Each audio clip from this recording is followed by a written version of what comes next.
Breaking news చూస్తున్నాం. హైదరాబాద్ లో పంది కొవ్వుతో కల్తీ నూనె కలకలం రేపింది. పంది మాంసం విక్రయించే నూనె తయారు చేసి ప్రజల ప్రాణాలతో చెలగాటమాడుతున్న వ్యక్తిని పోలీసులు అరెస్ట్ చేశారు. ఆర్కేపురంలో ఉండే ఓ వ్యక్తి గుట్టు చప్పుడు కాకుండా తన ఇంట్లో పంది కొవ్వుతో వంట నూనెలు తయారు చేస్తున్నాడు.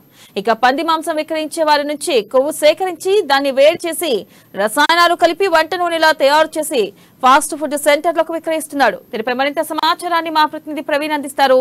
ప్రవీణ్, చెప్పండి, అతన్ని అరెస్ట్ చేశారా? అతని వద్ద నుంచి ఎంత మేర నూనె సేకరించారో తాజా అప్డేట్స్ ఏంటి? థ్యాంక్ యూ వెన్నెల. హైదరాబాద్ లో పంది కొవ్వుతో కల్తీ నూనె కలకలం రేపుతుందని చెప్పాలి. పంది మాంసం విక్రయించి నూనె తయారు చేసి ప్రజలకు ప్రాణాలతో జలగడం ఆడుతున్న ఒక వ్యక్తిని అయితే పోలీసులు అయితే అరెస్ట్ చేశారు.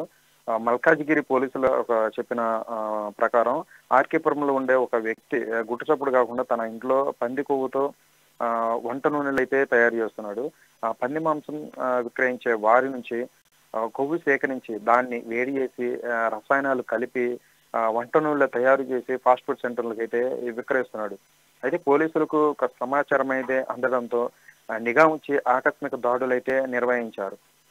నిందితుడిని అరెస్ట్ చేశారు. అది పంది కొవ్వు నూనెను విక్రయిస్తే కఠిన చర్యలు తీసుకుంటామని పోలీసులు అయితే నిర్వాహకులకు అయితే వార్నింగ్ ఇస్తున్న పరిస్థితి. అయితే తయారీ కేంద్రాలపై ఒక దాడులు చేశారు ఒక మల్కాజిగిరి పోలీసులు.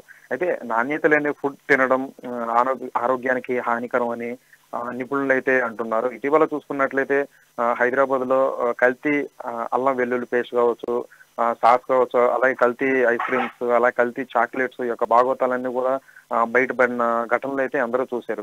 అయినా సరే వీటికి బయట ఫుడ్ పట్ల అయితే జాగ్రత్తగా ఉండాలి, జాగ్రత్త వహించాలంటూ కూడా నిపుణులు చెప్తున్న పరిస్థితి అయితే ఉంది వెన్నెల.